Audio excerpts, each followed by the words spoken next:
প্রকৃতির রোষ নয়, মানুষের খামখেয়ালিপনা কখনো কখনো প্রকৃতিকেও হার মানায়। যশোরের বাঘারপাড়া উপজেলার জহুরপুর ইউনিয়নের মানুষের জীবন যেন আজ সেই নির্মম বাস্তবতার সাক্ষী।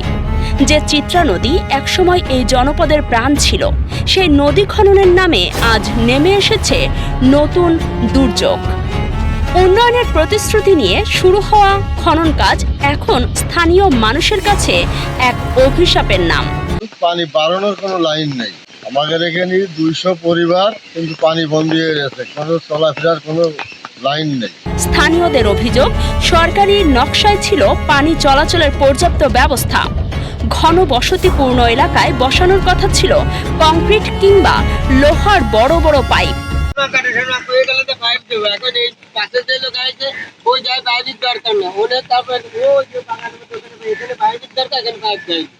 কিন্তু বাস্তবে সেই পরিকল্পনার অধিকাংশই উপেক্ষিত হয়েছে।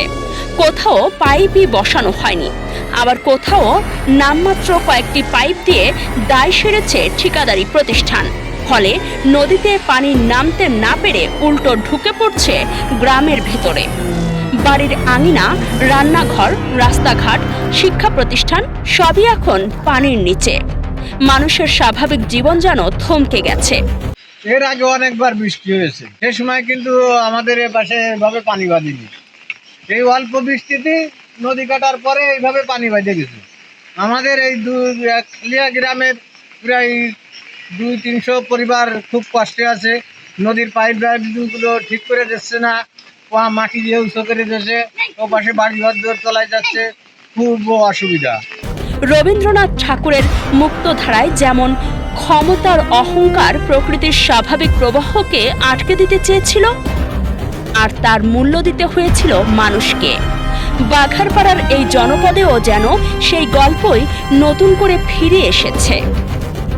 এখানে বাঁধ নেই, আছে অব্যবস্থাপনা, আছে দায়িত্বহীনতা, আর তার মাসুল দিচ্ছেন নিরীহ সাধারণ মানুষ। আমাদের এই নদী কাটে যে ক্ষতি হয়েছে, এই ক্ষতি পূরণ করে দেবে কিনা? ক্ষতিগ্রস্ত এলাকাবাসী জলাবদ্ধতা নিরসনে প্রয়োজনীয় স্থানে অবিলম্বে পর্যাপ্ত পাইপ স্থাপন, পানি নিষ্কাশনের কার্যকর ব্যবস্থা নেওয়ার দাবি তুলেছেন। আমাদের এই যে মাটি কাটা হয়ে গেছে নদীতে, এখানে আপনার জায়গায় জায়গায় জল বেঁধে গেছে। কন্ট্রাক্টরে আমরা বারবার অনুরোধ করেছি, আমাদের কথা সে রাখেনি। উন্নয়ন তখনই উন্নয়ন যখন তা মানুষের জীবনকে রক্ষা করে।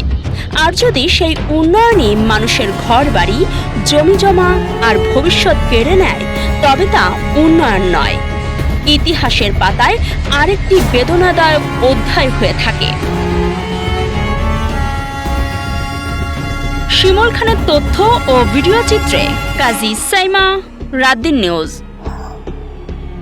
নবজাতকের সুস্থতা, পরিবারের হাসি নিশ্চিত করতে কুইন্স হসপিটাল আছে আপনার পাশে। কুইন্স হসপিটাল যশোর নিয়ে এসেছে সম্পূর্ণ আধুনিক ও বিশ্বমানের NICU সুবিধা।